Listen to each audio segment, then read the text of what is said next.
मुनि पुंग श्री सुधा सागर जी महाराज के बहुचर्चित कार्यक्रम जिज्ञासा समाधान के पुण्यार्चक हैं आभा विनय जैन, मैत्री विवेक जैन, बेबी अविष्का जैन, पुत्री दामाद Ayushi Sambhav Jain Delhi, web tex fabric private limited Ahmedabad Gujarat.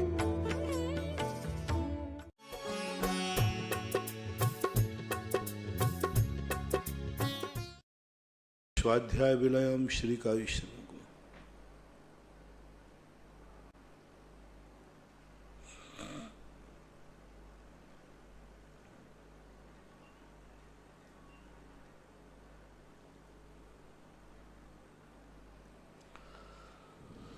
नमो अरिहन्तार्णं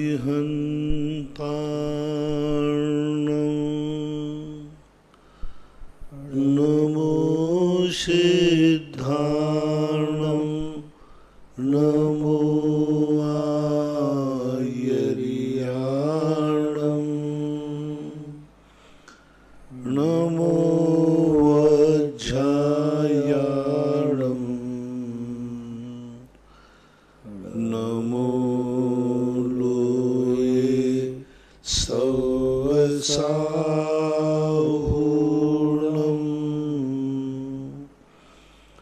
पंच परमेष्टि भगवान की जय हो।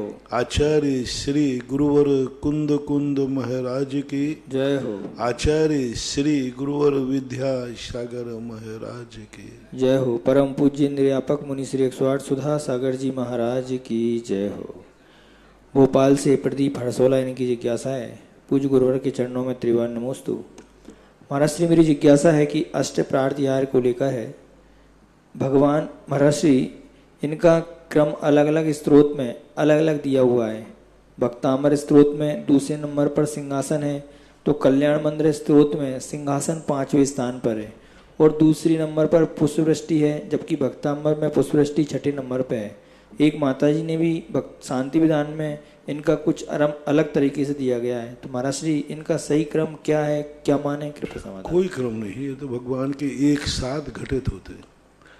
पूजवर पूजपाल स्वामी ने शांति भक्ति में तो 5वें 6वें नंबर पर जाके तम को रखा। उन्होंने श्लोक दिया, वो आता है ना, दिव्य दिव्य तरु सुर पुष्प सुवृष्टि दुंद विरासन योजन गोतव आतप वारण चामर युग में यस्य विभाति चमंडल तेजा। तो अब आतप निवारक कितने नंबर पर होगा? दिव्य तरु सुर सुर सुवृष्टि दुंद विरासन, तो कहाँ जाकर के जाके छत्र को लगा, और भक्तांबर में छत्र आता है 4थे नंबर पर। तो ये क्रम आके कोई ऐसा कोई बात नहीं, सब छत्र एक साथ घटित होते हैं। क्रम का कोई ऐसा कोई महत्व जैन आगम में देखने में नहीं आया। न्यूयॉर्क से प्रिया जैन इनकी जिज्ञासा है, महाराज श्री के चरणों में त्रिवार नमोस्तु। महाराज श्री मेरी जिज्ञासा है कि आपने सप्त ऋषि की कहानी में मथुरा नगरी की महामारी का वर्णन बताया था, और शांतिनाथ विधान में भी मथुरा नगरी की महामारी को दूर करने का उपाय बताया गया है। तो महाराज जी ये क्या समकालीन घटनाएं हैं, कृपया समाधान करें। समकालीन नहीं, तो उसमें भगवान का नाम भी बताया था हमने उस समय, सप्तऋषियों का, और वो सप्तऋषियों के माध्यम से वहाँ सप्तऋषियों का वर्णन नहीं किया हो शांतिनाथ भगवान के समय पर। और हो सकता है 2 बार महामारी आई हो, उसका काल आदि का निर्धारण करना चाहिए। डिंडौरी से मधुर जैन इनकी जिज्ञासा है, पूज्य गुरुवर के चरणों में त्रिवार नमोस्तु। महाराज श्री मेरी जिज्ञासा है कि आपने इष्ट देव इष्ट गुरु के बारे में बताया, और कल आपने इष्ट शास्त्र के बनाने के लिए भी आदेश दिया। महाराज जी मेरी जिज्ञासा है कि हम पढ़ने वाले बच्चे इष्ट शास्त्र का चयन कैसे करें, कृपया मार्गदर्शन करें, और हम लौकिक पढ़ाई की जो स्कूल की किताबें हैं उनको भी हम इष्ट बना सकते हैं क्या, कृपया। धार्मिक पढ़ाई के लिए आप कोई भी ग्रंथ इष्ट बना लें, जो आपके लिए आप प्रतिदिन उसका पाठ कर सकें, और उसके लिए एक अपने प्रतिदिन अंग बन जाए स्वाध्याय का। तो जो आपकी रुचि बने, आचार्य प्रणीत होना चाहिए, कुंद कुंद मूल परंपरा का होना चाहिए, ऐसे ग्रंथों को आप अपना इष्ट बना सकते हैं। कोई भी, सबसे बढ़िया आप लोगों को द्रव्य संग्रह है, इष्टोपदेश है, तत्वार सूत्र है, ऐसे कुछ बना सकते। प्रकीर्णक भी बना सकते, समय सार का कोई एक अध्याय बना लें, रत्न करंड श्राप का आचार बना सकते हैं, आचार्य प्रणीत बनाओ ऐसा। इंदौर से प्रियंका जैन, इनकी जिज्ञासा है, पूज्य गुरुवर के चरणों में त्रिवार नमोस्तु। गुरुवर, मेरी जिज्ञासा है कि सहनशीलता और धैर्य की परीक्षा बार बार हो, लेकिन परिस्थितियों बस सब टूट जाए तो हम उस स्थिति को किस प्रकार संभालना जिससे अप्रिय स्थिति का सामना न करना पड़े, कृपया आज मार्गदर्शन। प्रातः काल का प्रवचन सुन लीजिए। प्रातः काल के प्रवचन में हमने यही कहा है, कोई भी व्यक्ति ये गारंटी नहीं ले सकता कि मेरा परिणाम कभी नहीं बिगड़ता, मैं कभी गलत नहीं बोलता, मैं कभी आंखों से गलत नहीं देखता, मैं कभी कानों से गलत नहीं सुनता। ये सब हो सकता है। छठे गुण स्थान वर्ती मुनिराज से भी गलत निकल सकता है, गलत देख सकते हैं, गलत सुन सकते हैं, गलत कर सकते हैं, देशभृति भी कर सकता है प्रतिमाधारी, क्योंकि ये मन और भावावेश कर्मों का उदय निमित्त मिलने पर व्यक्ति अपने आप को संभाल नहीं पाता। भरत चक्रवर्ती ने कभी नहीं सोचा था कि मैं अपने भाई के ऊपर चक्र चलाऊंगा, लेकिन आवेश में चल गया। सवाल ये नहीं है कि आपसे क्या गलती हुई है, सवाल यह है कि उस गलती की फीलिंग आपने कितने जल्दी की है। गलती तो आवेश में होती है, सोचता नहीं है। सुबह कोई उठते समय ये नहीं सोचता कि मैं आज क्रोध करूंगा, लेकिन शाम तक क्रोध हो जाता है। बाजार में इसलिए व्यक्ति नहीं निकलता कि आज मैं झगड़ा करूंगा, लेकिन झगड़ा हो जाता है। व्यक्ति इसलिए नहीं देखता कि मेरे परिणाम, आज मैं अपने परिणाम बिगाड़ूंगा, लेकिन बिगड़ जाता है। ये संसार काजल की कोठरी है, तो इसके लिए कोई घबराने की जरूरत नहीं। बुरा सोचने में आ गया, बुरा बोलने में आ गया, बुरा देख लिया तुमने, पर तुमने फीलिंग कितने जल्दी की। 3 आइटम दिए हमारे। यदि आप अविरत सम्यक दृष्टि हैं तो आपको 6 महीने का मौका दिया गया। 6 महीने के अंदर अंदर आपको फीलिंग हो जाना चाहिए। 6 महीने के अंदर आपके परिणामों में अंतर आ जाना चाहिए। तुरंत फीलिंग, मेरे से गलती हुई, हा दुट्टकयम, हा दुट्ट चिंत्यम, हा दुट्ट भाष्यम, ये फीलिंग होना चाहिए 6 महीने। और ग्रस्त है, वृत्ति है, तो आप लोगों को 15 दिन के अंदर फीलिंग हो जाना चाहिए, मेरे से गलती हो गई। मुनि महाराज हैं, कोई भी गलती हो जाए, मैंने प्रातःकाल इसको बहुत विस्तार से कहा। आज के प्रश्न वाले को प्रातःकाल का प्रवचन कहीं से यूट्यूब आदि से लेकर सुन लेना चाहिए, विस्तार से समाधान मिलेगा आगम के अनुसार। 1 घंटे के अंदर मैंने इसको विस्तार से कहा। मुनि महाराज से यदि गलती हो गई, हो जाती है। मुनिराज कोई छदमस्त हैं, आप लोगों के बीच में से आए हैं, मन बिगड़ सकता है, गलत गुस्से में आवेश में बोल सकते हैं। लेकिन जिनवाणी कहती है, हे मुनि, तुम्हें 47 मिनट दिए जाते हैं सुधरने को। 47 मिनट के अंदर यदि आप सुधर गए तो ठीक, नहीं तो तुम्हारे नीचे गिरा दिए जाओगे, तुरंत गिर जाएंगे। 47 मिनट के अंदर आप अपनी भूल स्वीकार कर लीजिए। 47 मिनट के अंदर अपना शब्द वापस ले लीजिए। किसी से भी कहा है 47 मिनट के अंदर, 47 मिनट से 1 सेकंड भी ऊपर हो गया और तुमने अपना किया हुआ, बोला हुआ शब्द या सोचा हुआ मन का विचार वापस नहीं लिया, तो आप कितनी तपस्या कर लेना, कितने भी स्वाध्याय कर लेना, कितने भी उपवास कर लेना, पूरी 28 मूल गुणों की चर्या कितनी ही पालन कर लेना, गुण स्थान गिर जाएगा। अनंत संसारम हिंडदी, अनंत संसार में भटक जाओगे। 47 मिनट के अंदर आपको अपनी भूल एक्सेप्ट होना चाहिए, अपनी भूल महसूस होना चाहिए, और महसूस होने के बाद तुरंत कहना चाहिए, हा दुट्टकयम, मैंने बुरा किया, हा दुट्ट चिंत्यम, मैंने गलत विचार किया, हा दुट्ट भाष्यम, मैंने गलत बोला। और वृत्ति को 15 दिन के अंदर अंदर एक काम महसूस होने दे। आप गृहस्थों के लिए अधिकतम काल 6 महीने, अधिकतम 6 महीने में आपने अपने किए हुए दुष्कृत की निंदा नहीं की। यदि आपने सामने वाले को क्षमा नहीं किया और क्षमा नहीं मांगी, तो आप नियम से मिथ्यात्व गुण स्थान में चले जाएंगे। इसलिए सबसे बड़ी चीज है अपनी भूल को स्वीकार करना, और स्वीकार करके उसका खेद व्यक्त करना, ये प्रतिक्रमण कहलाता है। आष्टा से श्रीमती चंदा डॉक्टर मगन की जिज्ञासा है, पूज्य महाराज श्री के चरणों में त्रिवाण नमोस्तु। गुरुदेव, मेरी जिज्ञासा है कि संपूर्ण श्रुत को दो भागों में बांटा गया है, पहला अंग प्रविष्ट, दूसरा अंग बाह्य। अंग प्रविष्ट की रचना मध्यम पदों के द्वारा हुई, जिनकी कुल संख्या 12 है, किसी में भी अधूरा पद नहीं है। तो गुरुदेव, क्या अंग बाह्य में अधूरे पद होने के कारण अंग बाह्य नाम की सार्थकता है? इन दोनों का क्या औचित्य है? इसमें दो और अक्षर पद का क्या है? कृपया दो इसमें दो पद और अक्षर का क्या समन्वय बताएं, कृपया समाधान।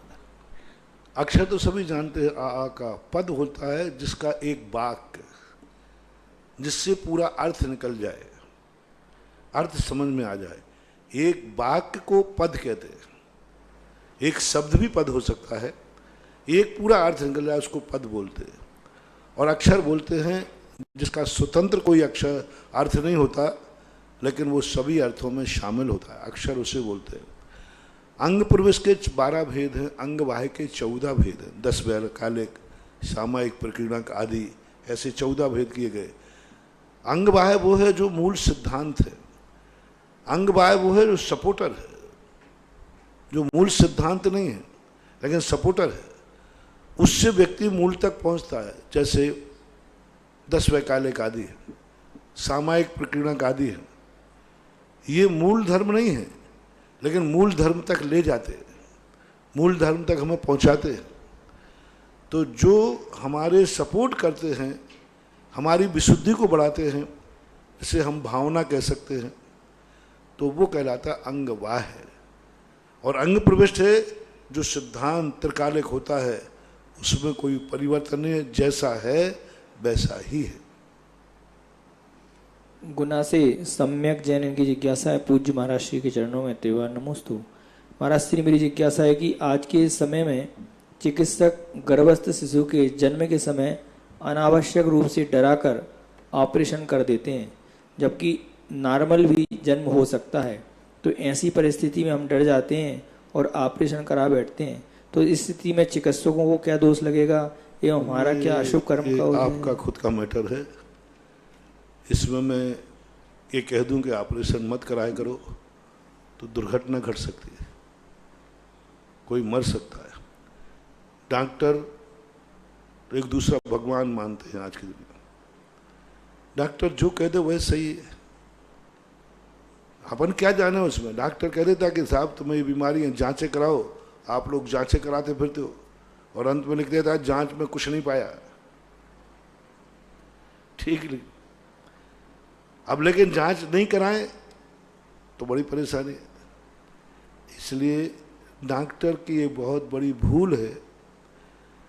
डॉक्टर जो भ्रष्ट हो जाते, देखो हर क्षेत्र में कोई ना कोई भ्रष्टता आ जाती है।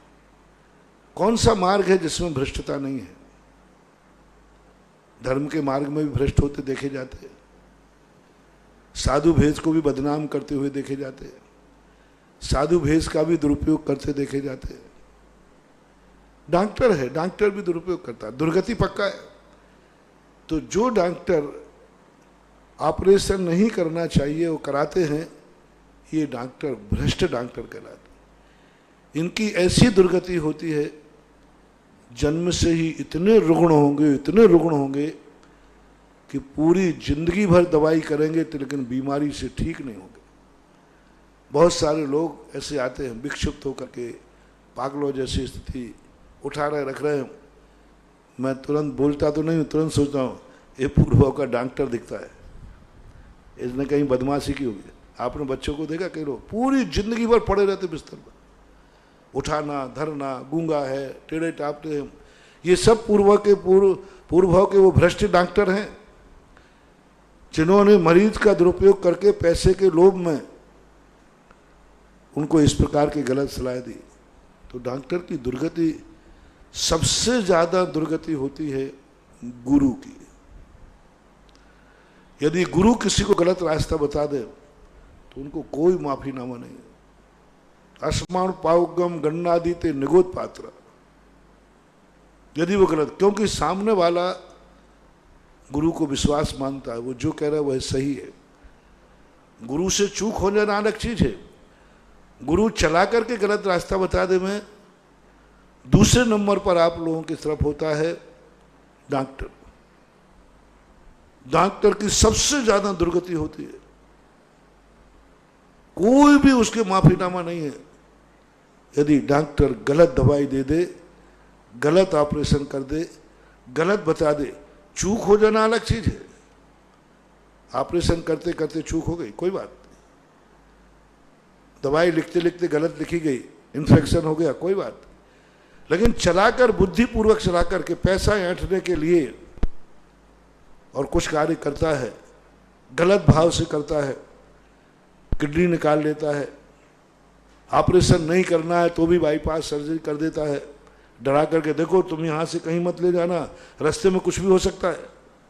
हाँ, ऐसे डरा देते, अरे तुम भाई मैं वहां नहीं नहीं नहीं, रास्ते में कुछ भी हो सकता है, देखो भाई बिल्कुल प्रेजेंट पोजीशन पे अब आप लोग, अपन लोग तो सब भगवान मानते हैं, लेकिन उस डॉक्टर का बहुत दुर्गति है।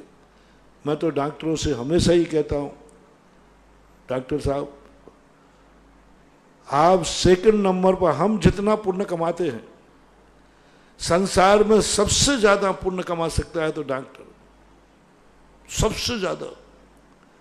बहुत दुआ मिलती है लोगों की, बहुत उपकार करता है लोगों को, जिंदगी देता है। मैं भी जितने जीवों को नहीं बचा पाता हूं, उतना जीव डॉक्टर बचा देता है। यदि तुम मेरे सामने बीमार होके आ जाओ तो मैं क्या करूंगा? कुछ नहीं, डॉक्टर तुम्हारे प्राण बचा लेता है। संगी पंचेंद्री के, मुनिराजों के प्राण बचा लेता है, त्यागी वृत्तियों के विचार बचा लेता है। आप कल्पना करो, एक डॉक्टर कितनी माताओं को निपुति होने से बचाता है। शिशु डॉक्टर है, शिशु डॉक्टर है, अब वो कितनी माताओं को बचाता है। अब कल्पना करें आप, बच्चा मर सकता है, कितने बच्चों को अनाथ होने से बचाता है, माँ बाप को बचा लेता है। कितनी स्त्रियों को विधवा होने से बचाता है, पति को बचा लेता है। कितने पुरुषों को विधवा होने से बचाता है, पत्नी को बचा लेता है।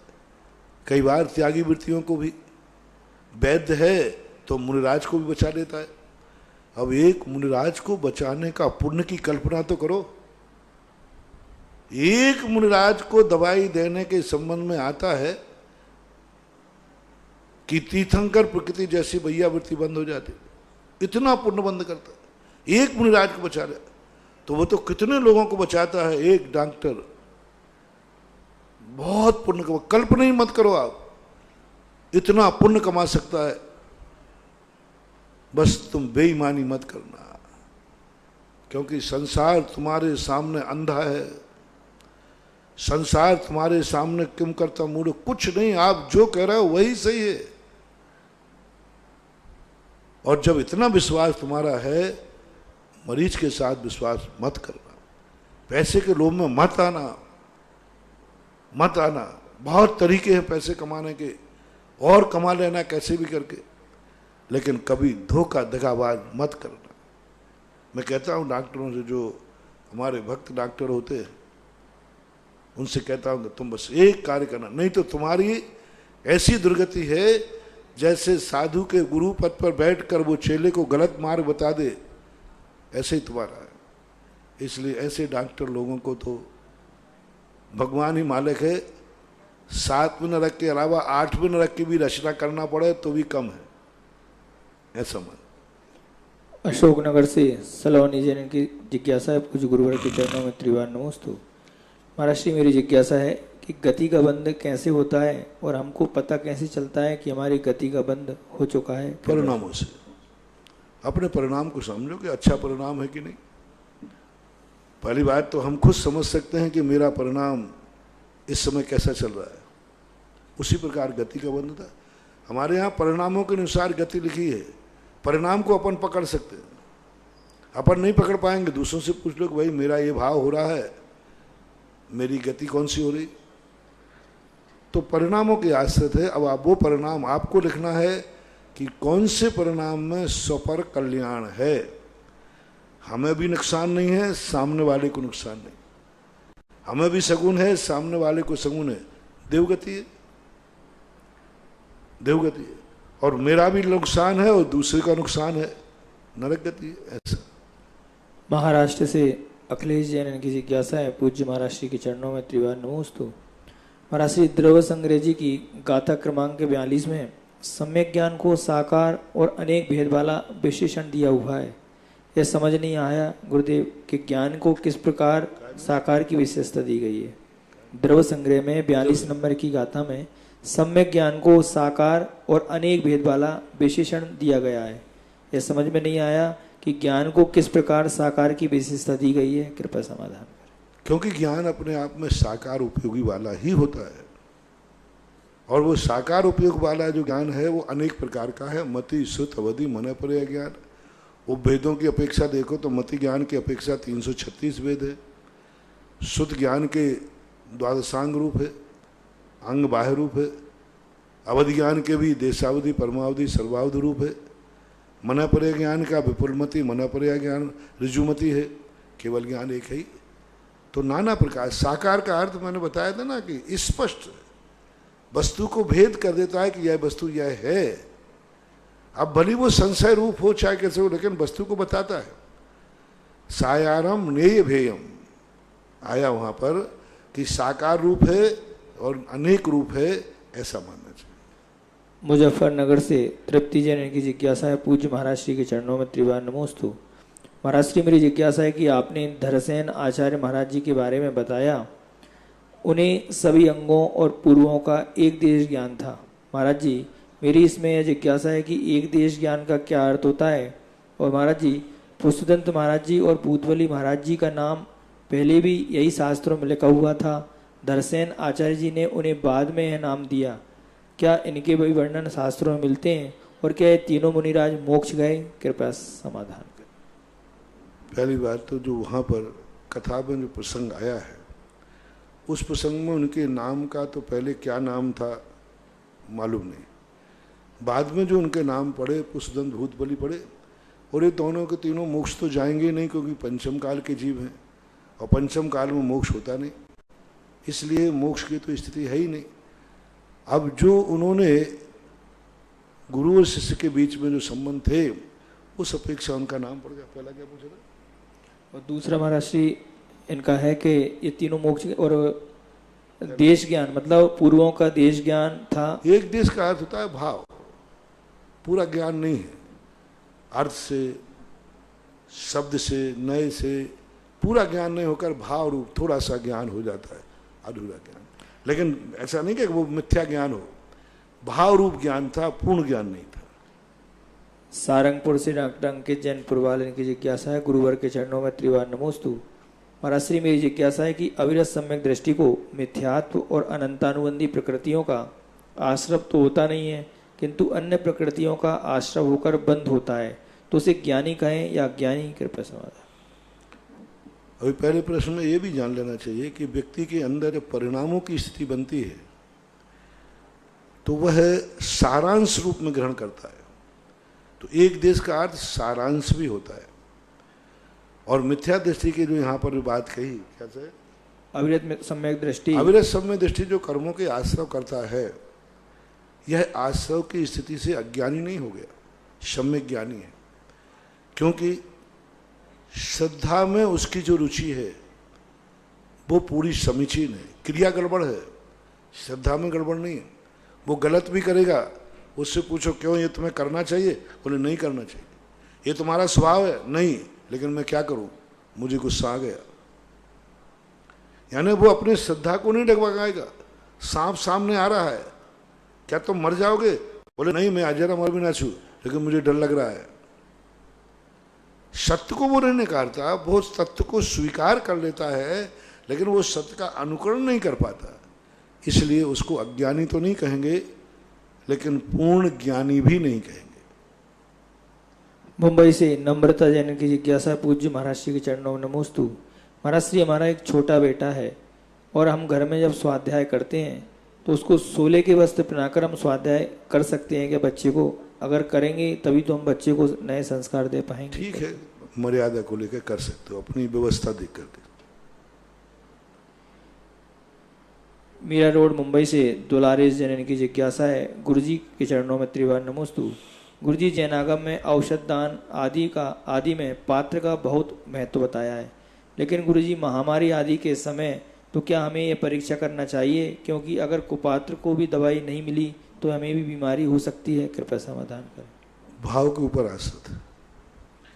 हमने कल प्रवचन दिया था, आज भी भाव रूप में लिया था। यदि पड़ोसी के घर में आग लगी, यदि हम नहीं बुझाएंगे, और पड़ोसी मांसाहारी है, पड़ोसी शराबी है, पड़ोसी सब प्रकार के व्यसनी है, अब उसके घर में आग लगी है, अब बुझाना चाहिए कि नहीं? क्यों? क्योंकि कल तुम्हारा घर जलना है। तो इस भाव से तो कोई बाधा नहीं है, क्योंकि ये एक आदि मान लो पापी को यदि हमने रोग ठीक नहीं किया तो अच्छे शाकाहारियों को बीमारी पैदा करे, अरे भाई ठीक हो जाए। तो यहाँ भाव देखा जाता है। और हमारे यहाँ एक सामान्य दान होता है सहयोग, और एक दान होता है। दान हमेशा पात्र को दिया जाता है। सहयोग में भी हम विचार कर सकते हैं कि किस प्रकार एक सामान्य करुणा भाव आता है, चलो ये पापी तो है, लेकिन मर जाएंगे तो बच्चे अनाथ हो जाएंगे। ये पापी तो है जैसा है, लेकिन माँ बेचारी कौन खिलाएगा इन बूढ़े माँ बाप को?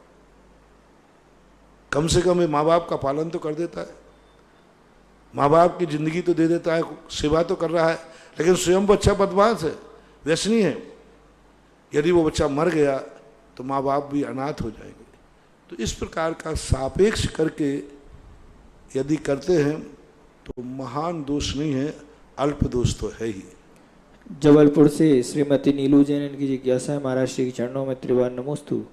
महाराज श्री, मेरी जिज्ञासा है कि सामायिक का सही समय क्या है, और तत्वार्थ सूत जी का पाठ हम किस समय कर सकते हैं और किस समय नहीं करना चाहिए? क्या सामायिक में तत्वार्थ सूत का पाठ कर सकते हैं? नहीं कर सकते। सामायिक को संधि काल में तत्वार्थ सूत को छोड़ देना चाहिए।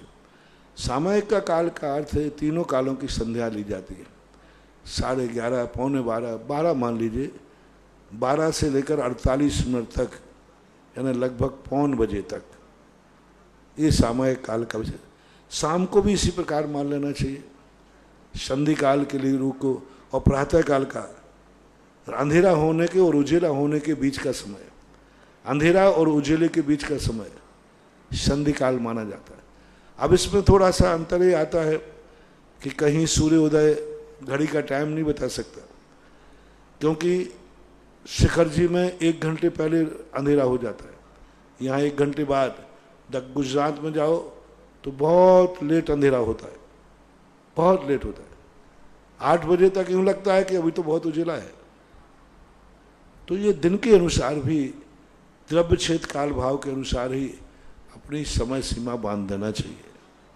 दिल्ली से एक जिज्ञासा है, महाराज श्री के चरणों में त्रिवार नमोस्तु। महाराज श्री, मेरी जिज्ञासा है कि आपने बताया कि 1000 साल तक आदिनाथ भगवान खड़गासन में तप करते रहे, तो महाराज जी ये भी बताएं कि उनके शरीर पर लताएं और पक्षी घोंसले बना लेते होंगे, लेकिन जब विहार करते हैं तो विहार कैसे करते होंगे, कृपया समाधान। ऋषभ देव के संबंध में अनेक मत मिलते हैं। पहली बात तो वो ऐसे बर्फ के स्थान में खड़े हुए कि वहाँ लताएं उगती ही नहीं, और पशु पक्षी भी वहाँ ज़्यादा नहीं पहुँच पाते। तो कैलाश पर्वत पर खड़े हुए, अष्टापद पर। चलो उस समय भोग भूमि काल थी, वहाँ बर्फ आदि नहीं रहा होगा, क्योंकि भोग भूमि काल के समय वातावरण समशीतोष्ण होता है। तो बिहार के संबंध में फिर जब उनका 1000 साल तक हम उनका खड़ा करेंगे तो फिर उनका बिहार होगा ही नहीं ना, फिर क्यों बिहार होगा? और जिन आचार्यों के अनुसार बिहार हुआ है उनके अनुसार खड़े नहीं हुए, इसलिए 2 मत मिलते हैं। पूज्य रविशरण महाराज ने इस प्रकार का वर्णन किया है प्रथम भाग में कि वो 1000 वर्ष तक एक स्थान पर खड़े रहे और उनकी जटाएं बढ़कर के जमीन को छूने लगी, ऐसा आता है। अब ये वर्णन है, सही सतरूप क्या है ये तो हमारे लिए निर्णय करना मुश्किल है। परम पूज्य आचार्य गुरुदेव श्री विद्यासागर जी महाराज के परम आज्ञानुवर्ती शिष्य निर्यापक श्रवण मुनि पुंगव श्री सुधा सागर जी महाराज के मुखारविंद से देश विदेश और वर्ल्ड के सारे लोग मिलकर के अपनी जिज्ञासाएं भेजते हैं और जिज्ञासा समाधान के समय टीवी के समक्ष बैठ करके अपनी अपनी संख्या का जिज्ञासा का समाधान प्राप्त करते हैं। और साथ ही भक्त लोग लॉकडाउन हो या कुछ भी हो, जो दान देने वाले हैं कभी चूकते नहीं हैं, क्योंकि जिनको देवसास गुरु के प्रति लगाव है, निष्ठा है, आस्था है, वो हमेशा दान की परंपरा से जुड़े रहते हैं।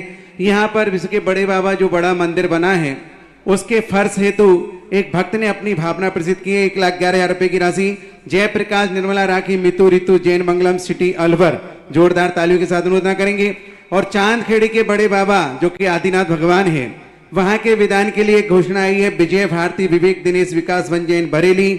दूसरी घोषणा आई है कमल कुमार छावड़ा, वीणा देवी नवरत्न मेघा तिथि दिशा छावड़ा, नवीन ऋतु प्राप्ति कुशल कासलीवाल नीतू खुशी दीमापुर नागालैंड से जोरदार तालियों के साथ अनुमोदना करेंगे।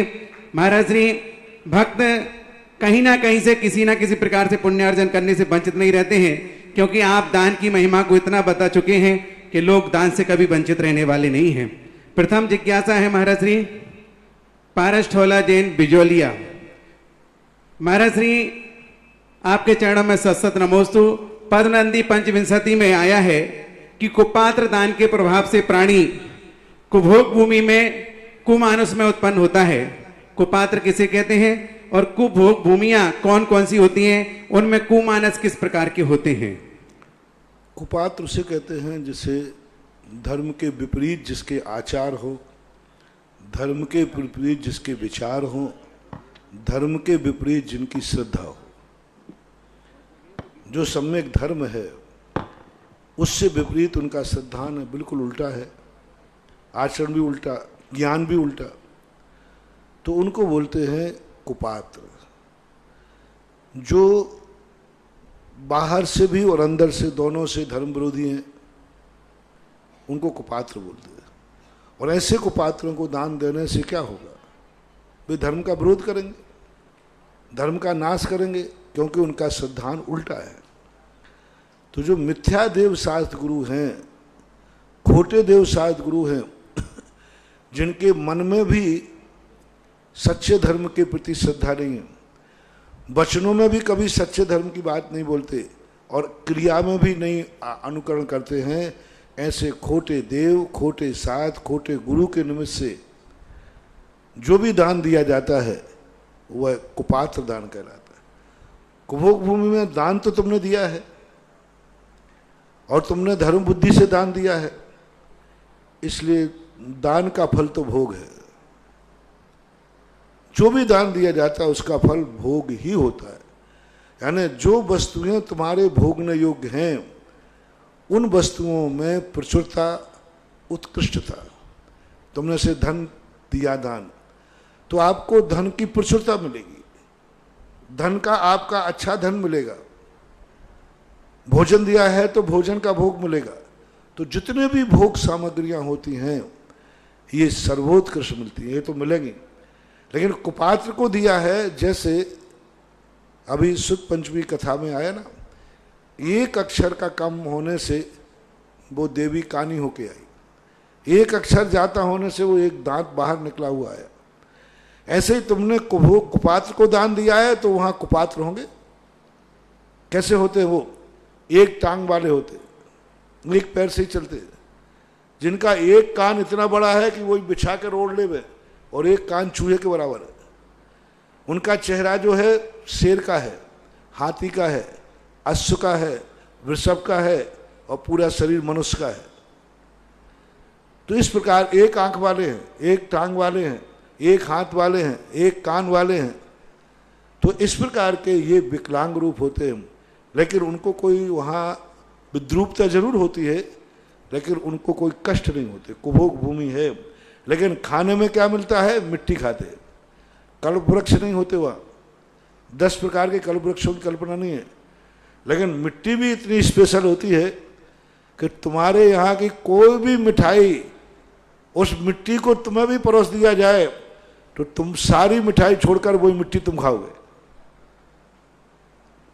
कोई भी मिठाई तुम्हारी तुलना नहीं कर सकती। इतनी रस, इतना स्वाद, इतना अच्छा होता है, लेकिन नाम क्या है? मिट्टी। मिट्टी नाम है, बस इतना ही सा अंतर होता है। अगली जिज्ञासा है आरती जैन अशोकनगर। नमोस्तु महाराज जी। 12 वर्षीय पाठ्यक्रम में आदि पुराण के भाग 2 में 38वें पर्व में आया है कि 53 क्रियाओं का वर्णन। उनमें एक क्रिया गर्भान्वयन क्रिया, आपने भी एक बार प्रवचन में बताया था कि 6 माह पहले से इसकी तैयारी कर देनी चाहिए। तो इसमें गर्भाधान में शुक्ल पक्ष और कृष्ण पक्ष का कुछ खास महत्व होता है? रख सकते, शुक्ल पक्ष ज्यादा अच्छा है, वो तो आपके ऊपर है, क्योंकि इस प्रकार की स्थितियों पर ऊपर प्रभाव पड़ता है नक्षत्रों का, ग्रह का, क्योंकि किसी भी कार्य का एक मंगलाचरण शुभ दिन शुभ मुहूर्त में करना चाहिए। अभी सटखंडागम में आया कि दर्शन स्वामी ने जो ज्ञान कराया शुभ लग्न में शुभ मुहूर्त में कराया। सांसारिक कार्यों में भी शुभता का विचार करने में कोई आपत्ति नहीं, अच्छा ही है। डॉक्टर उर्मिला जैन मुजफ्फरनगर। महाराज श्री नमोस्तु। 24वां भगवान के महापुराण में आया है कि बाल तीर्थंकर ऋषभदेव का जन्म कल्याणक मनाने के बाद इंद्राणी ने अनेक देवी आभूषण पहनाए।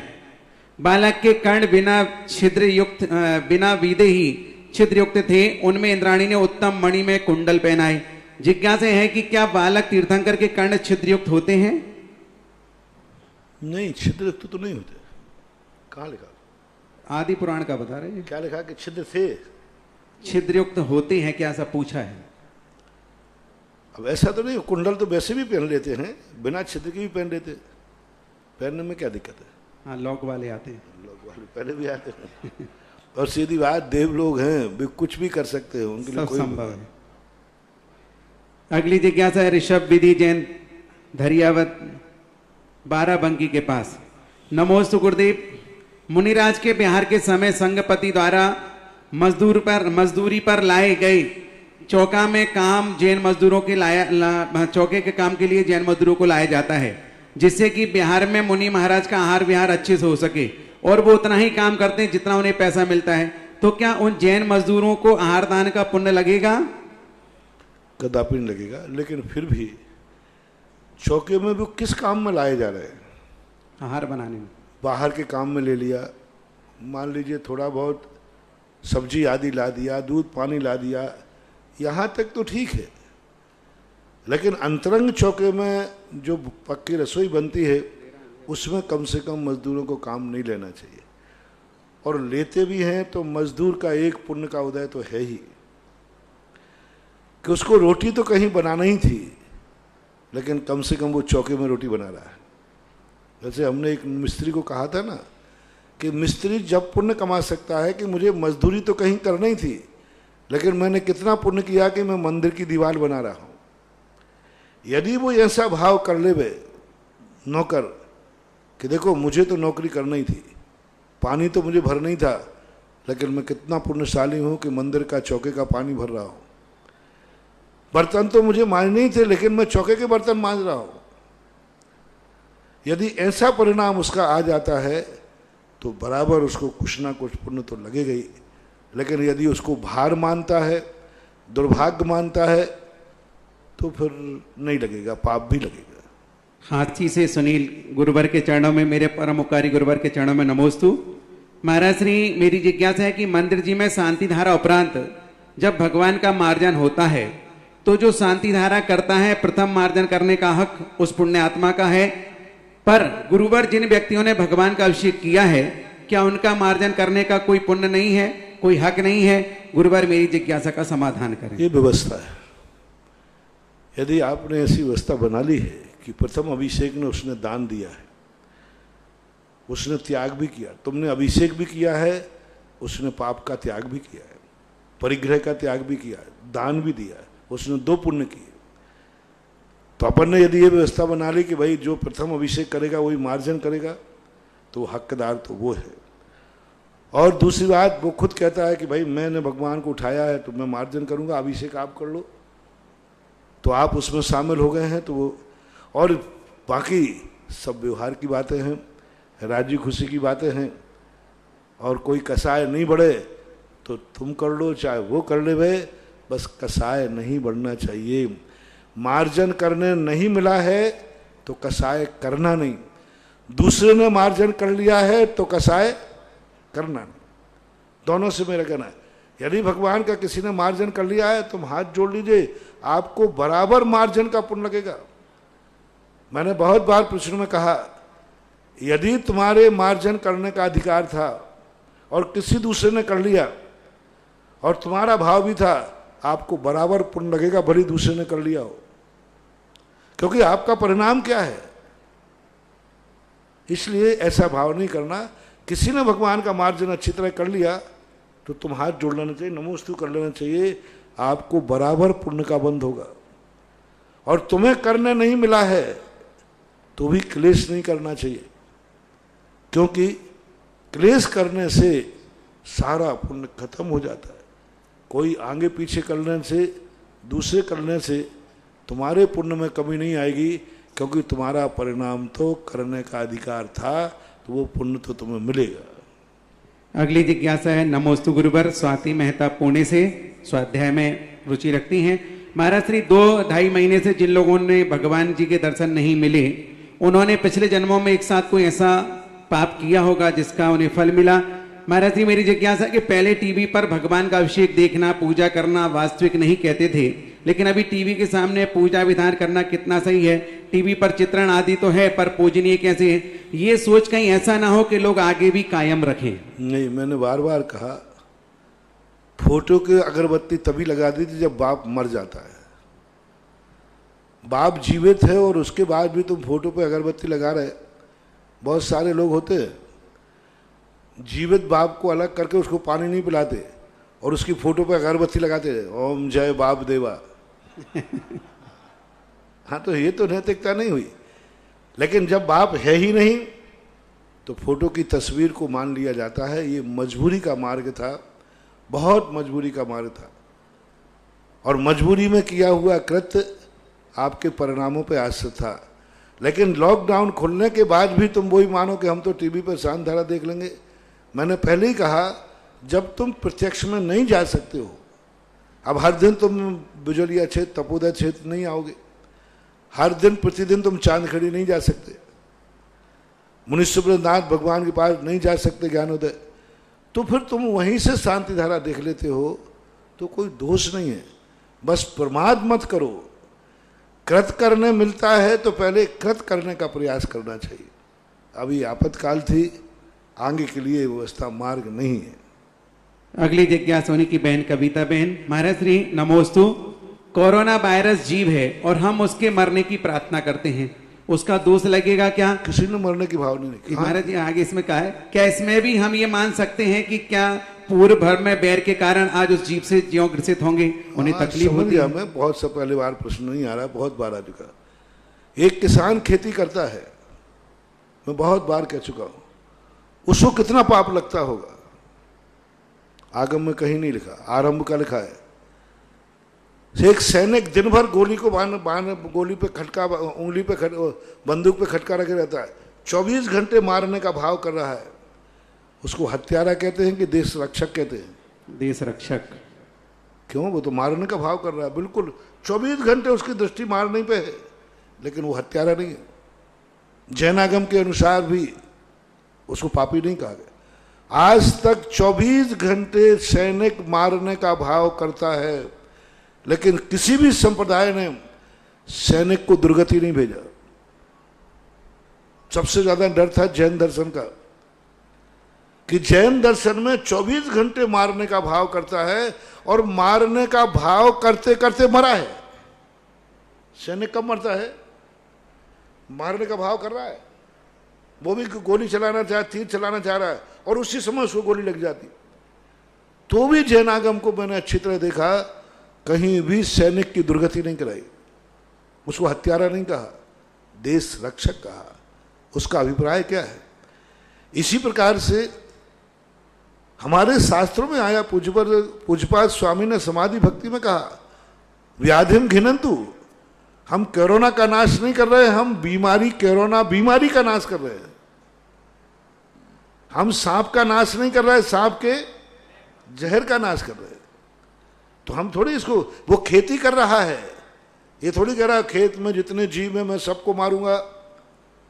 अब आरंभी हिंसा, उद्योगी हिंसा, विरोधी हिंसा, ये विरोधी हिंसा में आएगी। और बड़े बड़े भावलिंगी संत पूजपाद स्वामी कहते हैं व्याधिम घिनंतु, व्याधि का नाश हो शांति भक्ति में आया। और शास्त्रों में खूब वर्णन आया व्याधियों के नाश करने के लिए। सप्तमुनि राजों ने जाकर के मथुरा की बीमारी दूर की। पुजवर जिनसेन स्वामी ने खंडेला में 9वीं शताब्दी में बीमारी फैली, उसको दूर किया। तो ऐसा कोई दोष नहीं है, डायरेक्ट हमारा संकल्प ही हिंसा का वो नहीं होना चाहिए। अन्यथा तो अपन भावना भाते हैं हे भगवान, नहीं तो डॉक्टर तो सबसे बड़ा हत्यारा होगा, क्योंकि वो तो सबसे ज्यादा हिंसा करता है। जितनी एंटीबायोटिक दवाइयां हैं वो क्या है, सब जीवों को मारती नहीं। सैनिक के समान उस जीवों को मारना भाव नहीं है, मरीज को ठीक करना भाव है। इसलिए ऐसी कोई बात नहीं, अपन कोरोना का भी दुश्मन नहीं है और ना कोरोना से हमारी बुराई है। वो तो खूब जिए, बस किसी को बीमार नहीं करे। उस कोरोना को मेरा तथास्तु, जियो और जीने दो, बस किसी के प्राण नहीं ले। और क्या, हम तो उसको नहीं मार रहे, हम तो एक व्यक्ति का प्राण बचा रहे हैं, बचाने का भाव कर रहे हैं। इसलिए ऐसा मानना चाहिए। एक मंगावली के भक्त जो भोपाल में आजकल प्रवास करते हैं, श्रीमती कल्पना राकेश फट्टा परिवार नमोस्तु गुरुदेव। पद्म पुराण में पढ़ा है कि रावण ने अनंत वीर्य मुनि से अपनी मृत्यु का कारण पूछा, तो मुनि ने कहा कि जो व्यक्ति निर्वाण शिला कोटि शिला को उठाएगा वही तेरी मृत्यु का कारण बनेगा। लक्ष्मण ने कोटि शिला को उठा लिया था। जिज्ञासा है कि अनंत वीर्य मुनि की अनंतनाथ भगवान है, अनंत वीर्य मुनि ही अनंतनाथ भगवान है। क्या निर्वाण शिला और कोटि शिला सिद्ध शिला कौन सी है, कहाँ स्थित है? अनंत वीर नाम के महाराज हैं, बहुत सारे नाम हुए अनंत वीर के। रावण के समय एक अनंत वीर नाम के महाराज हुए, वही रावण के अनंत वीर महाराज थे। और उन्हीं अनंत वीर का रावण के मरने पर विहार हुआ। यानी वो लंका के क्षेत्र में, जैसे अभी मैं राजस्थान में बिहार कर रहा हूँ, आपके आचार्य सिंह मध्य प्रदेश में बिहार कर रहे हैं, ऐसे भी महाराज विशेष रूप से लंका में बिहार करते होंगे, कर सकते। तो मुनि अवस्था में जब मिले तभी बताया, जब रावण का मरण हुआ तो वहां भी यही आया, अनंत वीर नाम के केवली हुए, जिसमें 48,000 मंदोदरी आदि 48,000 स्त्रियों ने दीक्षा ली। 16,000 तो रावण की रानियों ने दीक्षा ली। यानी रावण के देखो कितना बड़ा दुर्भाग्य, देखो उसके, रावण के घर में जैन दर्शन के अनुसार सभी पुण्यात्मा थे, सभी पुण्यात्मा, सभी धर्मात्मा थे, मोक्षगामी थे। बेटे देखो जैन दर्शन के अनुसार कुंभकर्ण, विभीषण, ये सब मोक्षगामी जी में, इंद्रजीत। रानियां देखो, पति नरक जा रहा है, कितना पापी है, और पूरी 16,000 रानियां हैं, और 16,000 पूरी रानियों ने आर्य का दीक्षा ली। उधर रावण की डेड बॉडी नहीं उठ पाई, इधर दीक्षा हो रही। यानी एक दिन का भी नहीं, उसी दिन दीक्षा, जिस दिन रावण का मरण हुआ उसी दिन मंदोदरी आदि 16,000 रानियों ने महाव्रत ग्रहण करके आर्य का व्रत धारण कर लिया। तो वो अनंत वीर्य नाम के जो महाराज थे वो अनंत वीर्य ही थे, अनंतनाथ नहीं थे। दूसरे में ये निर्वाण शिला, कोटि शिला और सिद्ध निर्वाण और कोटि शिला जो है, इसका तो कोई स्थान तो मिलता नहीं। इतना जरूर है शास्त्रों में 1 करोड़ मुनिराज जिस शिला से मोक्ष गए हैं उसे कोटि शिला बोलते हैं। अब वो कोटि शिला कहाँ है, अभी तक इसका कुछ भी पता नहीं चल रहा है। पद्म पुराण के अनुसार, पूज्यवर रविशरण के अनुसार, राम और लक्ष्मण अयोध्या से दक्षिण की तरफ गए थे। कई लोग कुलवा पहाड़ है, कोलुआ पहाड़, उसको भी कोटि शिला कहते हैं। लेकिन उसको यदि कोटि शिला कहते हैं तो अयोध्या से वो पूरब में है कुलवा पहाड़, और जो राम और लक्ष्मण गए थे वो अयोध्या से दक्षिण दिशा की तरफ गए थे। तो दक्षिण में कहीं कोटि शिला होना चाहिए, लेकिन वो कोटि शिला कहाँ है, कैसी है, आज नहीं है। पर ये निश्चित है कि जितने भी 9 नारायण होते हैं वे कोटि शिला उठाते हैं। प्रथम नारायण ने कोटि शिला को उठा करके अपने सिर से ऊपर उठा लिया था, दूसरे ने अपने सिर तक, तीसरे ने कंधे तक, फिर नाभि तक, फिर घुटने तक, और लक्ष्मण मात्र 4 अंगुल ही उस शिला को उठा पाए थे। लक्ष्मण ने उस शिला को उठाए मात्र 4 अंगुल, क्योंकि धीरे धीरे नारायणों का बल भी कम होता गया। ऐसा अगली जिज्ञासा रिकॉर्डिंग के माध्यम से। परम पूज्य निर्यापक श्रवण के चरणों में हम सबका कोटिसा नमन। मुनिश्री, एक जिज्ञासा है। प्रतिक्रमण करते हुए मन में एक भाव उत्पन्न हुआ कि जब हम पंच महागुरु भक्ति का कायोत्सर्ग करते हैं, इसके बाद भक्ति पढ़ते हैं, और भक्ति पढ़ने के बाद जब हम अंजलिका पढ़ते हैं तो उसमें ये लिखा होता है कि इच्छामी बनते पंच महागुरु भक्ति कायोत्सर्ग कौ तत्सालोच्यम, यानी पंच महागुरु भक्ति के कायोत्सर्ग में जो हमने दोष लगाए हों उसकी हम आलोचना करते हैं। तो जब यहाँ पर भक्ति में पाठ किया उसकी आलोचना की बात नहीं कही, यहाँ पर कायोत्सर्ग के दोष की आलोचना की बात कही गई है, तो इसमें क्या रहस्य है? क्योंकि संकल्प में ही दोष होते हैं, क्रिया में दोष नहीं होते। संकल्प जिस समय हमने कायोत्सर्ग किया था पहले प्रारंभ में, वो कितनी विशुद्धि से किया था, क्या तद्रूप होके किया था, उस संकल्प में यानी उसके कार्य में आप पढ़ते समय भी आ जाएगा। कायोत्सर्ग का जब हमने संकल्प किया कि मैं भक्ति के लिए कायोत्सर्ग कर रहा हूं, तो वह कारण रूप कायोत्सर्ग के दोष हुए। और जब हम भक्ति पढ़ रहा हूं तो अभी कायोत्सर्ग का ही संकल्प तो चल रहा है, कायोत्सर्ग का ही संकल्प। मैंने भक्ति का कायोत्सर्ग किया, पंच महागुरु भक्ति कायोत्सर्गम करोमि, सिद्ध भक्ति कायोत्सर्ग करोमि, तो हमने सिद्ध भक्ति के लिए कायोत्सर्ग किया है। तो जो कायोत्सर्ग करते समय दोष आए वो तो है ही, लेकिन उस भक्ति में कायोत्सर्ग जिसके लिए किया था उसके में भी दोष आए हों, तो यानी भक्ति पढ़ते समय भी दोष हैं, वे कायोत्सर्ग नाम से ही आएंगे, क्योंकि कायोत्सर्ग में भक्ति पढ़ने के लिए किया गया है। तो संकल्प जब किसी का कार्य का किया जाता है तो संकल्प में ही दोष नहीं, उस संकल्प को जब हम पूरा करते हैं तो भी वह संकल्प का ही कार्य कर रहा है। यह कार्य तुम क्यों कर रहे हो? मैंने संकल्प किया है, मैं इसमें से पीछे नहीं हटूंगा, नहीं तो मेरे संकल्प में दोष लगेगा। जैसे सपोज कीजिए किसी व्यक्ति ने कहा कि मैं 1 घंटे की सामायिक करूंगा और 9 बार नमोकार मंत्र पढ़ लिया। अब ये 9 बार नमोकार मंत्र कायोत्सर्ग कर लिया, अब 1 घंटे की सामायिक में उसको दोष लगने की स्थिति आई, तो तुम जल्दी उठ जाओ सामायिक से। मैं नहीं उठूंगा, क्योंकि मैंने 1 घंटे का संकल्प कायोत्सर्ग किया है। अब देखो वो उठ सकता था, तो भाई अरे उठ जाते हैं, मैं भी उठ जाता हूं कई। भाई देखो आपने संकल्प नहीं किया होगा, मैंने 1 घंटे का कायोत्सर्ग कर लिया था, तो अब सामायिक करते हुए भी जो दोष लगेगा वो किस में दोष लगेगा? यदि वो बीच में उठ गया तो उसे सामायिक का दोष माना जाए या संकल्प का दोष माना जाए? संकल्प किया था 1 घंटे का और वो आध घंटे में उठने की स्थिति बन गई, तो उसके संकल्प से भ्रष्ट हुआ वो कि सामायिक से भ्रष्ट हुआ? पहले नंबर संकल्प से भ्रष्ट हुआ। और संकल्प से मेरे वो हो मेरा संकल्प, वो ये नहीं कहेगा सामायिक टूट गया, क्योंकि सामायिक तो आध घंटे भी करते हुए लोग पाए गए, कोई 2 घंटे पाए गए, कोई 1 घंटे पाए गए, कोई 48 मिनट करते पाए गए। सामायिक तो 48 मिनट की भी होता है, और उसने 1.5 घंटे सामायिक की, फिर भी कह रहा है मेरे में दोष लग गए। बोले क्यों दोष लग गए? क्योंकि उसने 2 घंटे का संकल्प किया था। 2 घंटे का संकल्प करने वाले व्यक्ति ने 1 घंटे में सामायिक तोड़ दी। संकल्प कितने का था? तोड़ी कितने में? 1 में। तो वो सामायिक में दोष कहलाया कि संकल्प में? संकल्प में, क्योंकि सामायिक तो कितने में हो जाती है? 48।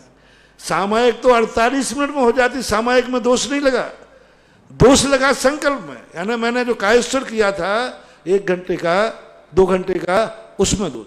इसी प्रकार पंचगुरु भक्ति पढ़ने का मैंने संकल्प किया था, पंचगुरु भक्ति करने का मैंने कायोत्सर्ग किया था, और मैं पंचवृत्ति भक्ति में मन लगा के नहीं पढ़ पाया। मैंने मन लगा के पढ़ने को कहा था, मैंने शुद्ध उच्चारण के लिए कहा था, मैं शुद्ध मन लगा करके भक्ति पढ़ूंगा, लेकिन मैं शुद्ध नहीं पढ़ पाया। तो ऐसा कारण में कार्य का उपचार करके कायोत्सर्ग से ही भ्रष्ट माना जाएगा, कायोत्सर्ग में ही दोष करे, संकल्प में भी दोष लगाए हैं उसने। इसलिए यदि मान लो उसने ये संकल्प किया मैं पंचगुरु भक्ति के 2 पद पढ़ूंगा, तो क्या उसको भी दोष माना जाए 2 पद के बाद? नहीं, पूरी पढ़ने का संकल्प किया फिर 2 पद पढ़े तो दोष है। जिसने पहले ही संकल्प किया कि मैं पंचगुरु भक्ति का मात्र 1 पद पढ़ूंगा, तो फिर दोष नहीं माना जाए। इसलिए भक्ति के दोष ना कह करके कायोत्सर्ग के दोष के, कायोत्सर्ग यदि नहीं कहा जाता तो फिर भक्ति के दोष लगते।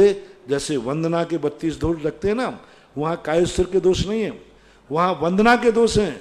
क्योंकि वहां कायोत्सर्ग वंदना के पहले नहीं किया गया, वंदना के बीच में किया गया। और यहां भक्ति में कायोत्सर्ग पहले किया गया, भक्ति बाद में की गई, ऐसा मानना चाहिए। जैसे हम भगवान की वंदना करने जाते हैं तो पहले कायोत्सर्ग नहीं करते, पहले भगवान की वंदना करते हैं और वंदना करने के बाद फिर कायोत्सर्ग करते हैं। वंदना करने के बाद फिर हाँ, यदि हमें भक्ति करना है तो भक्ति का कायोत्सर्ग हम पहले करेंगे, तो ऐसा मानना चाहिए। अनुष्ठान का संकल्प का कायोत्सर्ग होता है तो कायोत्सर्ग का ही दोष माना जाएगा, कारण में कार्य का उपचार। चांदखेड़ी में असीमकालीन भक्तांबर के लिए 2 घोषणाएं हो रही हैं। सोमचंद, संजीव, राजीव, चारित्र पुलक, लकी बुक स्टोर, ललितपुर परिवार जन्म दिवस के उपलक्ष्य में सीताराम, अर्चना, मृदुल, दिव्या, जयपुर, इन्होंने भी चांदखेड़ी के लिए भक्तांबर असीमकालीन के लिए स्वीकृति दी है। अगली जिज्ञासा पुनः रिकॉर्डिंग के माध्यम से।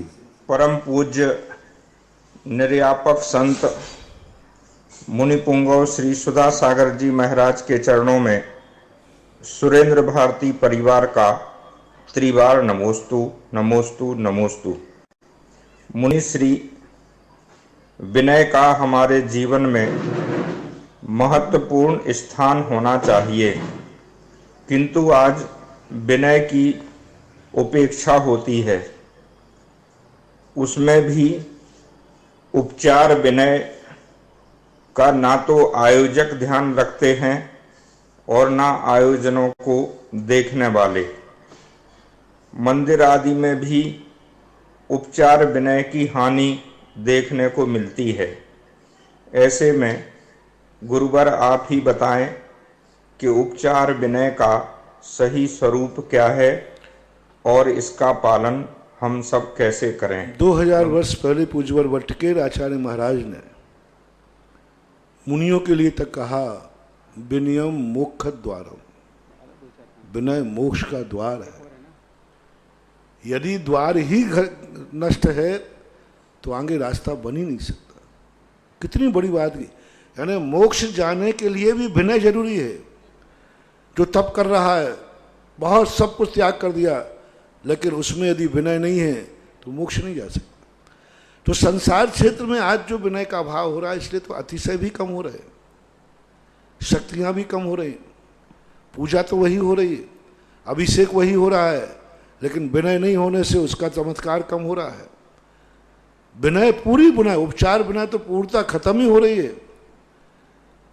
पहले आपने देखा होगा, आप लोगों ने रामायण देखी होगी, वो लोग तो गृहस्थ है ना, राजसभा में बैठे हुए जब योग व्यक्ति आता था तो राजा तक भी खड़ा होता था, और बड़ा व्यक्ति जब तक बैठा है, खड़ा है, तब तक छोटा बैठ नहीं सकता। कभी रामचंद्र जी खड़े हों, लक्ष्मण बैठे हों, ऐसा रामायण में आपने देखा नहीं है? रामचंद्र जी तो खड़े हैं और लक्ष्मण जी आराम से पैर फैला के बैठे हैं। हाँ, बेहोशी की मत मानना, नहीं बैठे, एक बार भी नहीं देखा। और आज का छोकरा, आज का भाई, बड़ा भाई आ जाए तो छोटा भाई पैर फैलाए तो पैर भी नहीं सकोड़ेगा, बाप भी आ जाए तो बैठा रहेगा, भाई तो बहुत दूर की बात रही। रामायण और महाभारत से आप सीखिए, कैसा भी अच्छे बुरे लोग पात्र रहे हों, लेकिन जब कोई आता था तो सब खड़े हो जाते थे। पात्र के अनुसार राजा लेने जाता था। उपचार विनय में कुछ कदम आगे चल के करिए। और आज ये सारा व्यवहार आपके परिवार से खत्म हुआ है। परिवार में चाहे माँ हो चाहे पिता हो, यदि वो सामने से आ रहे हैं तो हर छोटे को खड़ा होना चाहिए, खड़े होकर के यथायोग्य अभिवादन करना चाहिए। बैठने की, आइए बैठिए, ये होना चाहिए घर में। कोई रिलेशनशिप आती है तो उसमें भी यही व्यवहार होना चाहिए।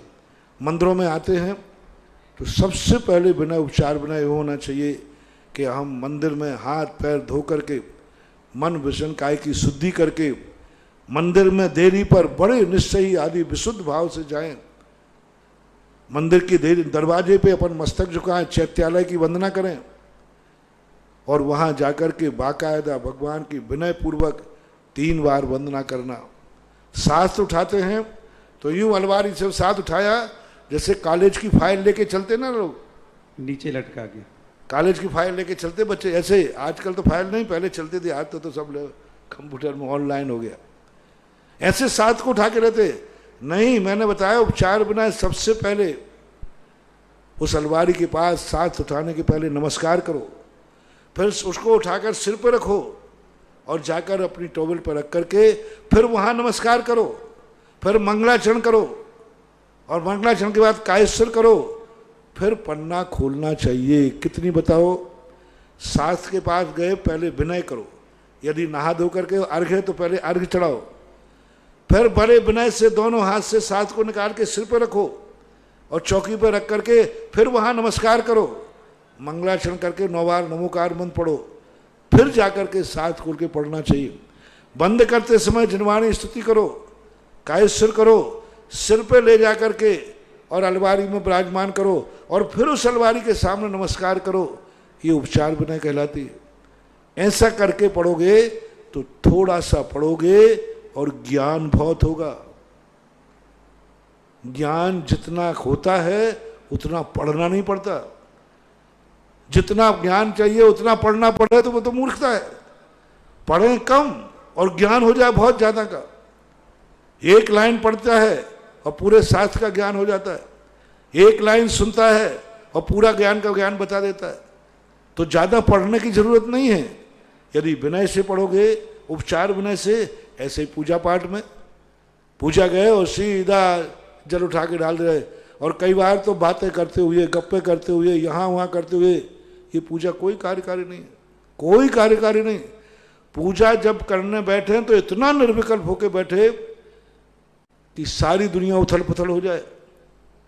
पूजा चलती जाती है, मोबाइल भी चलता है, हेलो हाँ अभी आ रहा हूँ, थोड़ी सी पूजा हो रही है, हेलो काहे की पूजा करे? पूजा छोड़ो ना, कुछ मतलब नहीं है।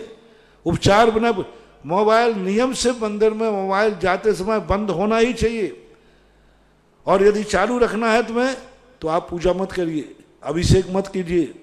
आप अलग से खड़े करके, मान लीजिए कोई महाराज शांति धारा के लिए नाम आ रहा है तो आप पूजा मत करिए, पहले शांति धारा के नाम सुनिए। इधर स्वाहा करते जा रहे हैं और उधर तो तुम्हारा स्वाहा ही स्वाहा है। छोटी पूजा करो, कम करो, लेकिन विशुद्धि पूर्वक करना चाहिए। और उपचार विनय या विनय कम हो जाने से उसकी शक्ति कम होती है, अतिशय कम होता है, और जो फल मिलना चाहिए वो फल नहीं मिलता है, और आज ये देखने में आ रहा है। और अगली जिज्ञासा निर्यापक मुनि श्री सुधा सागर जी महाराज को योगेंद्र जैन ग्वालियर परिवार का नमोस्तु। महाराज जी, आज के प्रवचन में एक शंका आई, क्या 11वें गुण स्थान वाला 7वें नरक अगले ही जन्म में जाएगा? सुना ये था कि जाएगा तो अर्धपुद्गल परावर्तन काल में जा सकता है, पर अगले जन्म में शायद नहीं। या इसके भी 2 मत हैं? नहीं, कृपया। एक ही मत है। सर्व आचार्यों ने गौमर सार जीव कांड से लेकर के धबला पुस्तक 5 पूज्यवर वीर सेन स्वामी ने उसी भव में कोई जीव पूरी एक पूर्व कर 8 वर्ष अंतर मुहूर्त में किसी मुनिराज ने दीक्षा, किसी व्यक्ति ने दीक्षा ली, और पूरे उत्कृष्ट काल तक वो भावलिंगी मुनिराज रहा, जो भंग बनाया है अंतरपूर्व, और वो जाकर के श्रेणी मारी शुद्ध उपयोग पूर्वक और 11वें गुण स्थान में पहुंचा। जीवन के अंतकाल अंतिम अंतर्मुद 11वें गुण स्थान में पहुंच करके फिर नीचे गिरकर मिथ्यात्व में आया, और मिथ्यात्व में 7 नरक की आयु को बंद करके निगोद पर्याय का बंद करके निगोद चला गया। उसी पर्याय की बात कह रहा हूँ। भवांतरों का तो कोई हिसाब ही नहीं, भवांतर जा ही सकता है। उसी पर्याय में 11वें गुणस्थान से गिर कर के और मिथ्यात्व में चला गया अनंतानुबंधी कसाय, और एक अंतर मुहूर्त के अंदर 7 नरक और निगोद की आयु का बंद कर लिया और जा सकता है। तो इस प्रकार का भंग शास्त्रों में मिलता है। कैसे ऐसा हो गया? तो परिणाम पक्षीण, परिणामों की विचित्रता के कारण ऐसा सब कुछ हो सकता है। और आप लोगों ने खुद देखा होगा, मैंने उदाहरण भी दिया प्रातःकाल, कभी कभी अपने परिणाम कितने ऊंचे होते हैं आप लोग खुद सब व्यक्ति देख सकते हैं।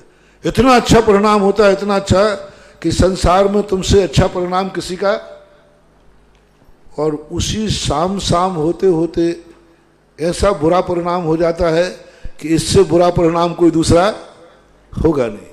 तो परिणामों का वैचित्र है। आज की जिज्ञासा समाधान का समय यहीं समाप्त होता है। जिनवाणी के लिए खड़े हो जाएंगे। जिनवाणी के ज्ञान से सूझे लोकालोक, सोवाणी मस्तक धरूं सदा देत हूँ डोक। हे जिनवाणी भारती तो ही जपो दिन रेन, जो तेरा शरण आ गया सो पावे सुख चैन।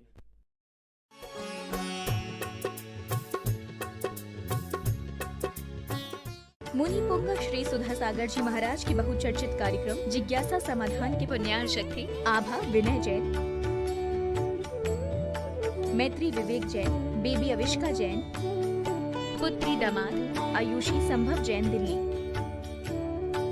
Web tex fabric private limited Ahmedabad Gujarat.